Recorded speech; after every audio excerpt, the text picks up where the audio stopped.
Tuition നീ leave എടുത്തോ? പപ്പ കുന്തന്മാര് പപ്പ പറയണത് ഒന്ന്, അന്ന് പറയണത് ഒന്ന്. 4 മണിയാകുമ്പോ നീ ട്യൂഷന് പോയി ഇറങ്ങണേ ബസ് വന്ന് നീ പറയും.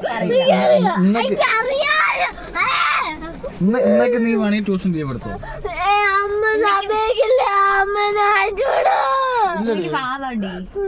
നീ എന്നെ മാവാടിയുടെ കോവാണെങ്കിൽ നീ എന്നെ അയച്ചോടോ. ഇല്ല എന്നൊക്കെ നീ ലീവ് എടുത്തോ?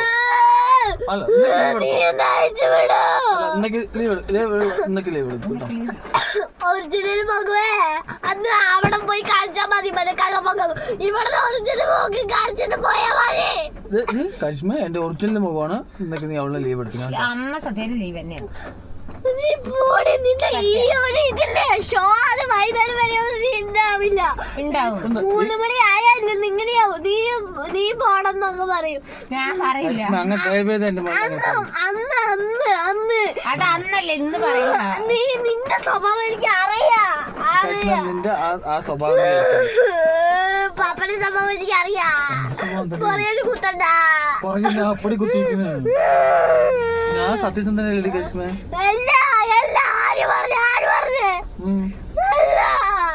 ഞാൻ പറയണത് ഇന്നൊക്കെ ട്യൂഷൻ അയക്കണ്ട. ഇന്നൊക്കെ ഒരു ദിവസം അന്നൊക്കെ വാവല്ലേ, ട്യൂഷൻ ആരും വെക്കില്ല.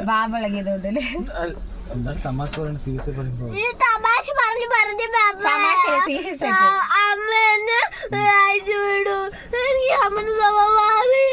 കരിഷ്മ ഒരു കാര്യം പറയാലോ. നിന്റെ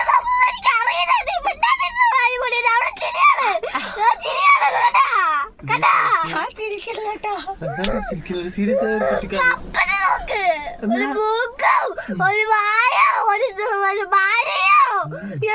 കല്യാണം കഴിച്ച് ശരിയാണ്. കുഴപ്പമില്ല, ജീവിക്കാം. എന്ത് ചെയ്യുന്നു?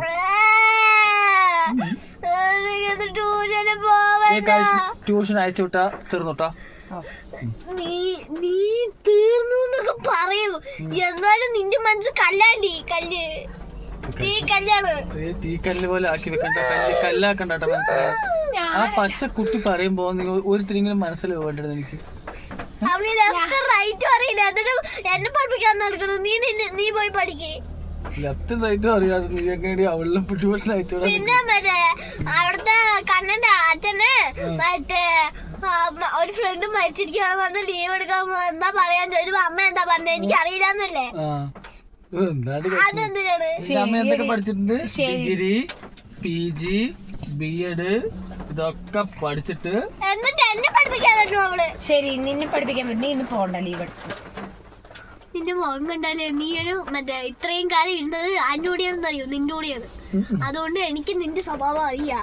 ഞാൻ മറ്റേ ജനിച്ചു വീണ തൊട്ട് നിന്റെ കൂടെയാണ് ഇരിക്കുന്നത്. ഒരു ദിവസം ഞാൻ പാപ്പന്റെ കൂടെ പോയിരുന്നിട്ടില്ല.